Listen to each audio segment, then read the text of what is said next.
প্রতিবাদের ভাষা কখনো লুটপাট হইতে পারে না।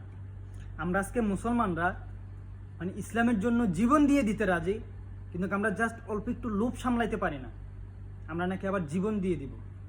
হ্যাঁ, এটা সত্য যে ইসলামের জন্য যখন ডাক আসবে আমাদের মধ্যে কোটি কোটি মানুষ বিনা স্বার্থে ইসলামের জন্য জীবন দিয়ে দিবে, কিন্তু খাতে গোনা কয়েকটা লোভী মানুষের কারণে আমাদের ইসলামের বদনাম হইতেছে, আমাদের ধর্মের বদনাম হইতেছে, প্লাস আমরা যারা রাজপথে নামি বিনা স্বার্থে ইসলামের জন্য জিহাদ করার জন্য আমাদেরই বদনাম হইতেছে। কি দরকার ছিল এই যে কয়েকটা জুতা কিংবা কয়েকটা পিৎজা এগুলা চুরি করার? তোরা কি ভাই খাইতে পাস না? তোদের বাপে কি তোর করে খাওয়ায় না? তোদের বাপে কি তোর করে ওই জুতা নিয়ে দিতে পারে না?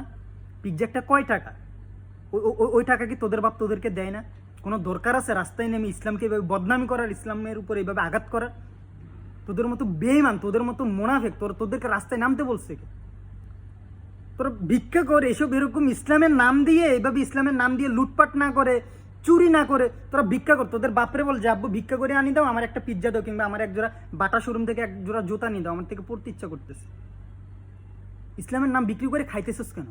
ইসলামের নাম বিক্রি করে রাস্তার মধ্যে নেমে এরকম লুটপাট চুরি বাটপারে, ইসলাম তো এগুলো শিখাই নাই। তোদের কারণে তোদের মতো কিছু তোদেরকে গালি কিভাবে দেই? মুসলমান তো গালিও তো দিতে পারতেছি না। মানে লজ্জাবোধ বলতে, বিবেক বুদ্ধি বলতে তোদের থেকে কিচ্ছু নাই।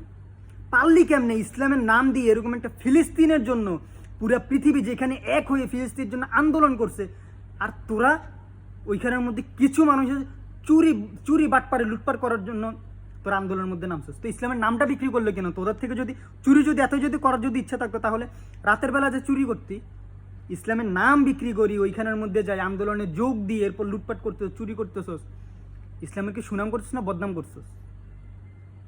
খাইতে মনে চাইলে, নিতে মনে চাইলে তোদের বাপরে বল না, তোদের বাপরা আনি দিবা। আর তোদের বাপের যদি হ্যাডাম যদি না থাকে, তাহলে তোরা নিজেরা ভিক্ষা কর। ইসলামের বদনাম করার তো কোনো প্রয়োজন ছিল না। ইসলামের লেবাস ধরে এগুলো করলি কেন বেটা হারামজাদা?